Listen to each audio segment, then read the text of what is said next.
71번 고등학생의 진로결정 유형을 합리형, 의존형, 직관형의 세 집단으로 나누고 그 영향 요인을 알아보고자 한다. 표에 관한 설명으로 옳지 않은 것은 문제는 고등학생의 진로결정 유형을 합리형, 의존형, 직관형 세 집단으로 나누고 그 영향 요인을 분석하고 있습니다. 문제에서 주어진 표를 통해서 각 변수 충동성, 자아존중감, 학생, 교사 관계, 성별 등의 회귀계수 B와 표준오차 SE, P값, 그 다음에 OGB 등이 제시가 되어 있고요. 이것을 이용해서 주어진 선택지들의 설명이 옳은지 옳지 않은지 찾는 것이 우리의 일입니다. 한번 잘 찾아보도록 하겠습니다. 1번 합리형 집단에서 충동성의 와일드 값은 마이너스 7이다. 우선 계산하는 문제는요, 공식이 필요하죠. 공식은 제가 바로 옆에 작게 표시를 해 두었습니다. 이 공식의 수치만, 표에 제시된 수치만 대입하면 되는데, 그렇게 대입을 해 봤더니, 분자에는 마이너스 0.28이 되고요. 분모에는 0.040이 되네요.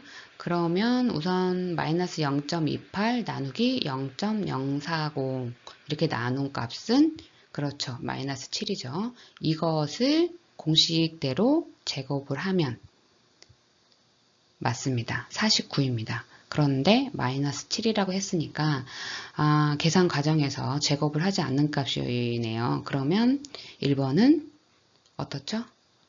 틀렸습니다. 따라서 71번의 답은 1번이 되겠네요. 답은 찾았지만 나머지도 한번 볼까요? 2번 직관형을 참조 집단으로 했을 때 자아존중감이 한 단위 증가하면 합리형에 포함될 확률의 로지 점수는 3.15점 증가한다. 이 설명은 맞죠. 자아존중감에 대한 회귀계수 B가 3.15이므로 자아존중감이 1단위 증가할 때 합리형에 포함될 확률의 로지 점수가 3.25점 증가한다. 이것은 맞는 설명입니다. 3번 직관형을 참조 집단으로 했을 때 자아존중감이 한 단위 증가하면 의존형에 포함될 확률의 승산비, 즉 OGB는 5.81배 증가한다. 이것도 맞습니다. 표에서 의존형에 대한 자아존중감 승산비는요. 5.81로 자아존중감이 1단위 증가할 때 의존형에 포함될 확률의 승산비가 5.81배 증가한다는 의미입니다. 따라서 이 설명도 맞습니다. 그러면 4번 충동성이 증가함에 따라 합리형보다 직관형에 속할 확률이 높아진다. 맞는 설명이죠. 충동성이 증가함에 따라 합리형에 속할 확률이 감소하고 이로 인해 상대적으로 직관형에 속할 확률이 높아진다고 해석할 수 있습니다. 따라서 4번도 옳은 설명입니다. 5번 모형의 적합도를 확인하기 위해서는 디비언스 카이스퀘어 값이 필요하다. 옳습니다. 모형의 적합도를 평가하기 위해서는요. 디비언스 카이스퀘어를 사용해야 합니다. 이는 로지스틱 회귀 모델에서 모델의 적합도를 평가하는 일반적인 방법입니다. 따라서 틀린 설명은 1번이 되겠습니다. 마이너스 7이 아니라 마이너스 7을 제곱한 49입니다. 답은 1번입니다. 72번 다문화 가정 청소년의 자아 정체감 변화를 연구하기 위해 전집으로부터 1000명을 표집하여 연일에 총 5년간 추적 조사한다. 이에 해당하는 것은 동일한 연구를 동일한 시간 간격으로 여러 번 조사하여 시간에 따른 변화를 분석하는 방법. 어떤 거죠? 맞습니다. 패널 연구입니다. 여기에서 보면 청소년 집단을 5년 동안 연 1회 추적 조사했죠. 따라서 답은 패널 연구입니다. 나머지들을 한번 보면 이질 집단 분석은요, 서로 다른 집단 간의 차이를 분석하는 방법이죠. 그리고 3번은 생존 분석, 시간에 따라 사건이 발생할 확률을 분석하는 방법입니다. 그 다음 포커스 집단은요, 소수의 참가자와 심층적인 그룹 토론을 통해 데이터를 수집하는 방법이고, 단일 사례 연구는요, 하나의 사례 또는 매우 적은 수의 사례에 대해 심층적으로 연구하는 방법이죠. 그래서 문제에서 제시한 연구 대상이 1000명으로 많은 경우 단일 사례 연구와는 거리가 있습니다. 따라서 동일한 연구 대상을 동일한 시간 간격으로 여러 번 조사하고 시간에 따른 변화를 분석하는 방법은 2번 패널 연구입니다. 73번 근거 이론에 관한 설명으로 옳은 것을 모두 고른 것을 제시된 내용을 읽고 근거 이론에 관한 설명으로 옳은 것을 골라보도록 하겠습니다. 기억, 개방 코딩에서는 이전 단계에서 드러난 개념들을 더 범주로 발전시킨다. 개방 코딩은요, 데이터를 분해하고 초기 개념과 범주를 도출하는 과정이죠. 이 과정에서 드러난 개념들을 조직화하여 범주를 발전시키는 작업은요, 개방 코딩이 아닌 추 코딩에서 이루어집니다. 따라서 이 설명은 옳지 않습니다. 니은 자료에 근거한 이론을 생성하기 위해 지속적인 비교를 수행한다. 이 설명이 옳습니다. 근거 이론에서는요, 자료를 수집하면서 계속해서 비교하고 분석하여 이론을 발전시키는 과정이 중요합니다. 따라서 니은은 옳은 설명입니다. 디귿, 추코딩 단계에서는 가장 낮은 수준의 요약 작업이 이루어진다. 이 설명이 옳지 않습니다. 추코딩은요, 개방 코딩에서 도출된 개념을 조직화하고 더 높은 수준의 범주로 통합하는 단계죠. 가장 낮은 수준의 요약 작업은요, 개방 코딩에서 이루어집니다. 따라서 이 설명은 옳지 않습니다. 니을, 근거 이론의 자료로는 기록물, 참여자, 관찰, 자서전 등이 포함된다.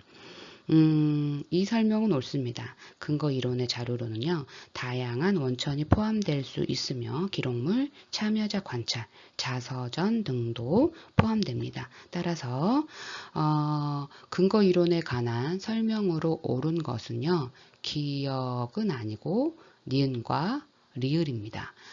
다시 한번 읽어보겠습니다. 니은, 자료에 근거한 이론을 생성하기 위해 지속적인 비교를 수행한다. 그리고 리을, 근거 이론의 자료로는 기록물, 참여자 관찰, 자서전 등이 포함된다. 기억과 디귿이 옳은 설명이 되려면요, 서로 바꾸면 됩니다. 개방 코딩과 추 코딩을 단어를 서로 바꾸면 옳은 설명이 됩니다. 따라서 73번의 답은 3번입니다. 74번 연구자는 청소년을 대상으로 중학교 입학 직전, 입학 후 6개월, 입학 후 1년, 입학 후 1년 6개월의 4개 시점에서 학교생활 적응을 측정하고 개인별 변화가 2차 곡선으로 나타날 것으로 가정하였다. 개인별 변화 양상이 몇 개의 하위 잠재 집단으로 분류되는지 확인하고자 한다면 이때 활용할 통계 분석 방법으로 가장 적절한 것은 연구자가 청소년의 학교생활 적응 변화를 분석하고 개인별 변화 양상이 몇 개의 하위 잠재 집단으로 분류되는지 확인하고자 할 때, 다시 말해서 시간이 지남에 따라 변화하는 패턴을 분석하고 개별 차이를 고려하여 여러 하위 집단을 식별하는 데 가장 적합한 방법. 어떤 거죠? 맞습니다. 성장 혼합 모형입니다. 이 모형은요,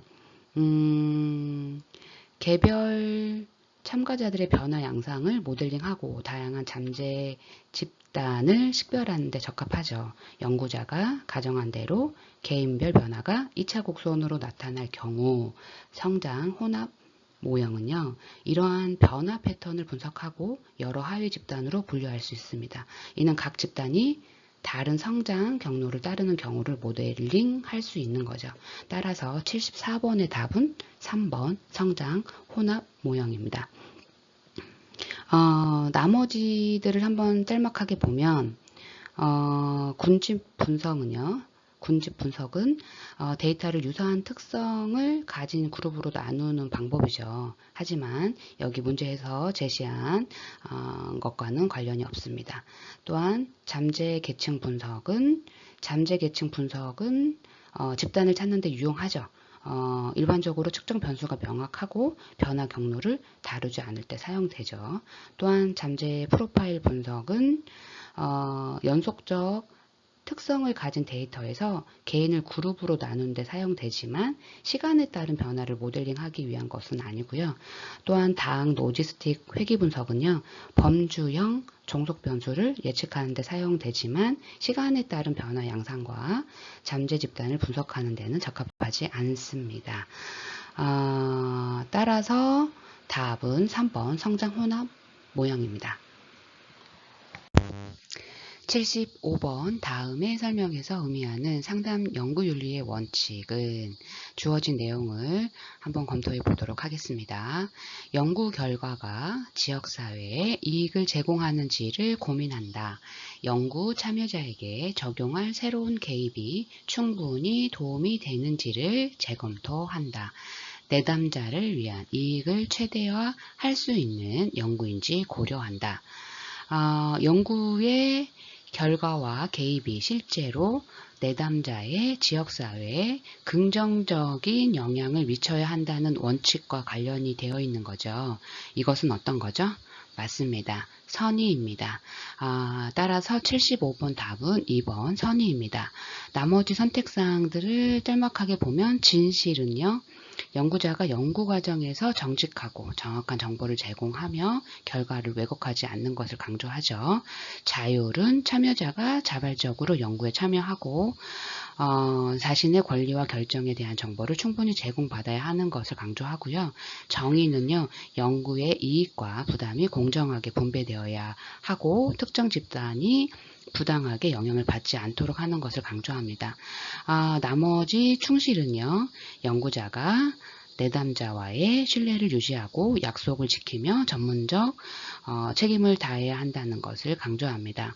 따라서 주어진 연구 결과가 지역사회에 이익을 제공하는지, 연구 참여자에게 적용할 새로운 개입이 충분히 도움이 되는지, 내담자를 위한 이익을 최대화할 수 있는 연구인지 고려하는 원칙은요. 선의입니다. 답은 2번입니다.